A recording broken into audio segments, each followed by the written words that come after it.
जब सेतु बन रहा था तो राम जी ने विचार किया कि भैया सारी दुनिया सेतु में अपना अपना कुछ ना कुछ मदद कर रही है, कोई पत्थर डाल रहा है, और तो और एक गिलहरी, बताओ, गिलहरी कह रही है राम जी को, बार बार आती है रेत में होके, फिर पानी में, फिर रेत में। राम जी बोले तू काहे को परेशान हो रही है, तेरे करने से क्या हो जाएगा, सेतु बन जाएगा।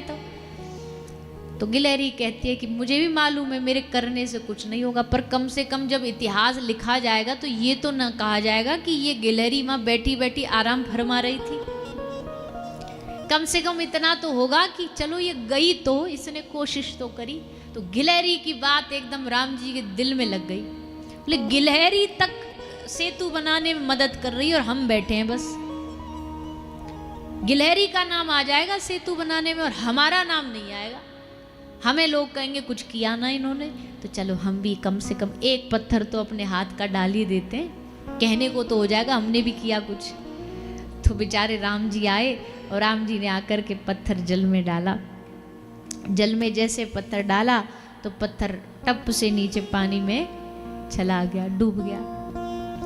राम जी बोले बताओ ये बानर डाल रहे हैं तो पत्थर तैर रहा और हमने डाला तो डूब गया, ये तो बड़ी बेइज्जती वाली बात है। पर राम जी ने सोचा चलो कोई बात नहीं, इसलिए तो हम एकांत में अकेले में आए थे, किसी को पता नहीं लगेगा, ट्राई करने आए थे, देखने आए थे, कोई देखेगा नहीं तो किसी को पता नहीं लगेगा, फिर भी एक बार देख लें, चेक कर लें कि कहीं ने किसी ने हमको देखा तो नहीं। तो राम जी ने चारों तरफ चारों दिशाओं में देखना शुरू किया। लेफ्ट देखा कोई नहीं था, सामने तो समुद्र, राइट देखा कोई नहीं था, पीछे मुड़ के देखा तो जैसे पीछे मुड़ के देखा तो श्री हनुमंत लाल जी विराजे थे, हनुमान जी। तो राम जी ने बोला तूने देख लिया, कब आया तू यहाँ पे? बोले जब डूबा था तभी आया था। तो राम जी बोले तूने देख लिया? ठाकुर जी मुस्कुरा के बोले अरे अरे तू तो हमारा लाडला है, तू तो हमारा भक्त है, देख किसी को बोलना नहीं, अब जो हो गया सो हो गया, अब हमारे हाथ में थोड़ी है। हनुमान जी बोले अरे नाथ काहे को लीला रच रहे हो, पर लाओ आपने कोशिश कर ली, हम भी कर लेते हैं एक बार कोशिश।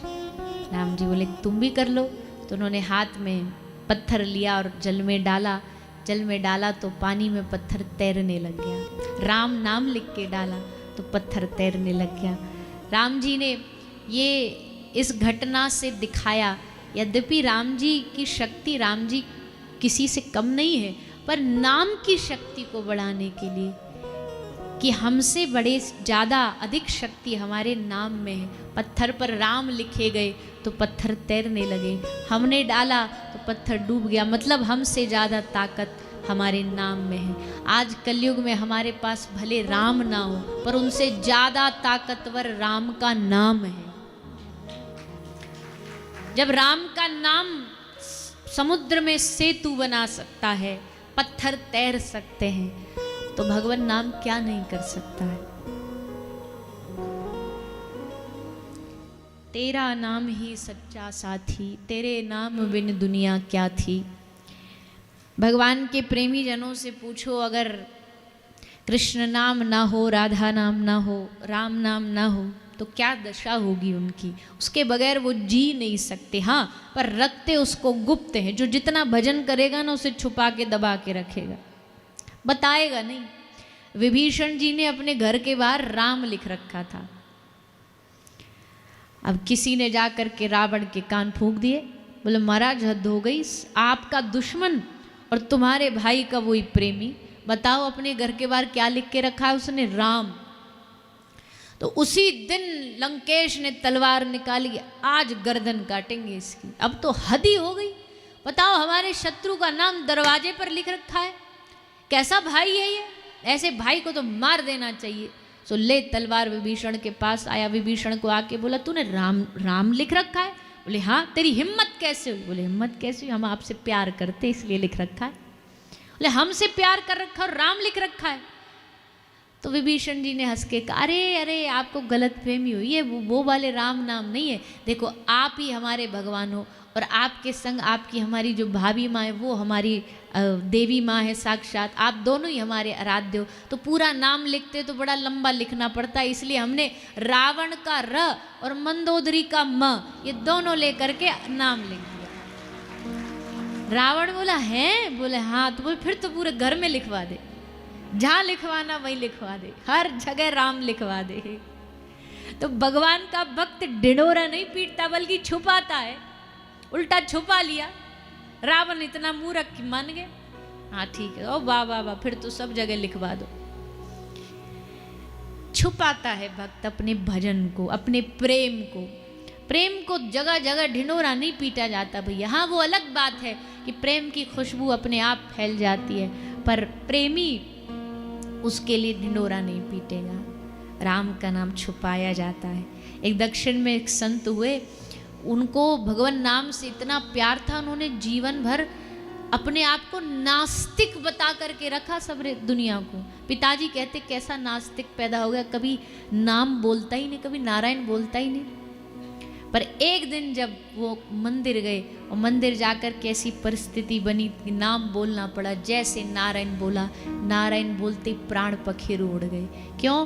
बोले अगर ये नाम, वो जानते थे पहले से ये नाम इतना प्रिय है कि मैंने अगर मुख से बोल उच्चारण कर दिया तो देह शरीर को धारण न कर पाएगी, इसलिए छुपाते रहे, पर अंत समय में उनका प्रेम जगत जाहिर हुआ कि इसलिए ये अपने भजन को छुपाता था।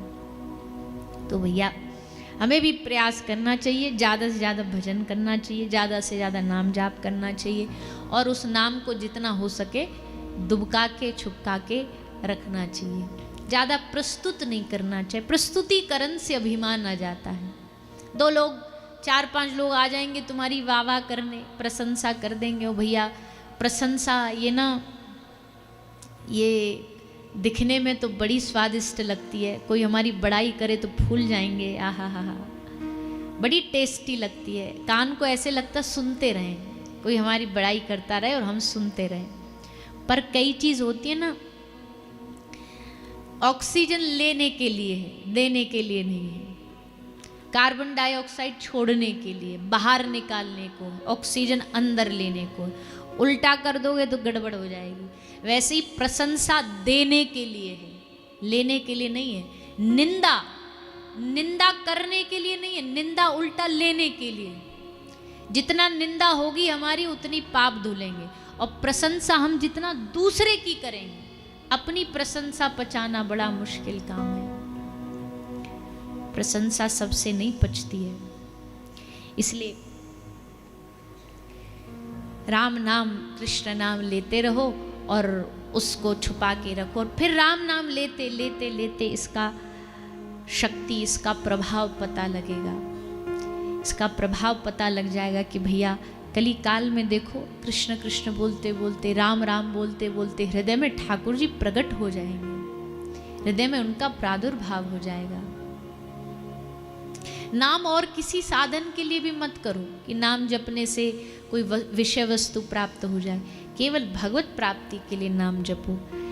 यद्यपि अजामिल ने तो बिना भाव के जपा तो भी उसे एक मौका मिला, नामाभास, इसको नामाभास कहते हैं कि पता नहीं हो फिर भी नाम जप रहे। जैसे अनिच्छया ही संस्पृष्टो देहत्येव ही पावका, जैसे पावक अग्नि में अनिच्छा, बिना इच्छा के भी हाथ डालने से आग जला देती है, वैसी नाम जो है ये आखर मधुर मनोहर दो, ये 2 आखर जो हैं भगवान के नाम के, ये अनिच्छा से भी अगर नाम कोई जपता है तो भी उसका परिणाम उसे जरूर प्राप्त होता है। अजामिल नारायण नारायण जपते जपते अंत काल अंतमति सुगति, अंत समय में हृदय में, मन में, चित्त में, वाणी में जो आ जाए अगले जीवन में वही बनने का मौका अवसर मिलता है। कई लोग को लगता है मानव बनकर के अब हमारी सीट रिजर्व्ड हो गई है, अब हर जन्म में मनुष्य बनेंगे। अरे भैया शास्त्र कहता तुम जानते नहीं हो कितनी बार क्या क्या बन के आए हैं हम। कभी हम मक्खी मच्छर बन के भी उड़े होंगे, कभी हम छिपकली बन के भी दीवालों पे लटके होंगे, कभी हम पहाड़ पर्वत बन के भी खड़े रहे होंगे। और ये कोई मनगढ़ंत बातें नहीं है भैया, शास्त्र की बात। यही तो 84 लाख योनि है, इसी में तो जीव भटक रहा है।